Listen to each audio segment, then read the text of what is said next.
Hello guys, welcome back to my নতুন ভিডিওর সাথে। আজকে আমরা যাচ্ছি আমার দিদার বাড়ি। আমার দিদার বাগান বাড়িতে যাচ্ছি। আর ওটা এখান থেকে অ্যাপ্রক্সিমেটলি 120 কিলোমিটার যাবে। আমরা গাড়ি করে যাবো না, কারণ গাড়ি করে 3 ঘন্টা লাগে আর ট্রেনে করে 2 ঘন্টা। সো আমরা ট্রেনে করে যাবো। এখন আমরা যাব হাওড়া, আর হাওড়া থেকে যাবো হচ্ছে কোথায় যেন মানকর। ওখান থেকে আমাদের জার্নি আবার শেষ হবে। চলো আমাদের আজকে দিদান, আমরা বেরোবো হচ্ছে 3:30-র সময়। আমাদের ট্রেন আছে 6টার সময়, আমরা পৌঁছাবো হচ্ছে 8:10-এ।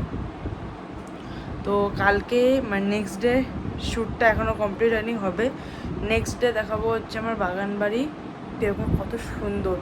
আর এটাকে আরও মডিফাই করা আছে, কেন যখন আমি গেছিলাম 2016-তে কি 19-এ গেছিলাম লাস্ট, তখন অত কিছু ছিল না, তখন দোকান ছিল না, এই ছিল না। এখন একটা দোকান আছে, এখন আরও বড় বিল্ডিং হয়ে গেছে, সিঁড়িঘর আছে, ঠাকুরঘর, আর অনেক কিছু হয়ে গেছে। এখন একটা পুকুরও আছে, এখানে খেলার জায়গাও আছে। তো চলো দেখা যাক, এরকম আছে আমাদের এখন বাগান বাড়ি।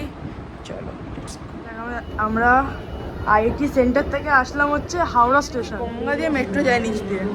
গঙ্গা তো দেখলাম না, আইটি সরি ব্লু লাইট দেখলাম, নীল রঙের লাইট দেখে ভাই গঙ্গা হয়ে গেল। আর বেশিক্ষণ না, 1-2 সেকেন্ডের অব্দি স্টে করবে, তারপরে তুমি ভাড়বে। অনেকটা নিচে ছিলাম, আর কত উপরে উঠবো না। এবার হাওড়া স্টেশন, এবার হাওড়া স্টেশন আছে। এবার হাওড়া ট্রেনে আছি, আমি দাঁড়িয়ে আছি।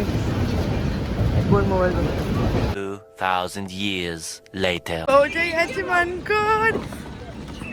প্রচুর, আমি 1 ঘন্টা দাঁড়িয়ে আসলাম, কেন সিট ফাঁকা ছিল না, আর আমরা রিজার্ভেশনও করিনি।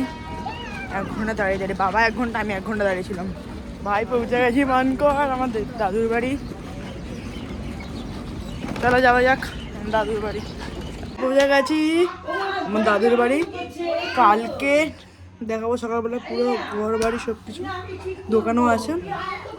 সো গুড বাই, কালকে আবার দেখা হচ্ছে। এই ব্লগের মধ্যে স্কিপ করো না, এই ব্লগের মধ্যে আসবে কিন্তু কালকে। The next day. তো গাইস গুড মর্নিং, সকাল সকাল হয়ে গেছে, উঠেছে তো অনেক সকালে, কিন্তু এখন কোথাও হবে, এখন 10টা বাজে। তো দেখো বাইরে, এটা আমাদের বাইরে যদি দেখাতে হয়, চলো বাইরেটা দেখাই একবার তোমাদেরকে। বাইরেটা এই পুরো জমিটা, ওখান থেকে একদম ওই পাঁচিল থেকে এই অবধি এই পুরো একটা জমি আছে, ট্রেন, পাশে রেল লাইন। আর ওটা হচ্ছে দোকান, একটা ছোট দাদানের দোকান। ওটার পাশে হচ্ছে ডাক্তারি ঘর মাটির। এটা হচ্ছে দাদানের বাড়িটা। এখানে একটু পাঁচিল দেওয়া রিয়া আছে, আর ওখানে একটু উঁচু করা হবে। এই হচ্ছে আমাদের দাদান বাড়ি। এই ব্লগটার জন্য এই অবধি, আর তো বেশি কিছু দেখানোর নেই। আবার কদিন পর ব্লগ আসবে। Bye bye, tata.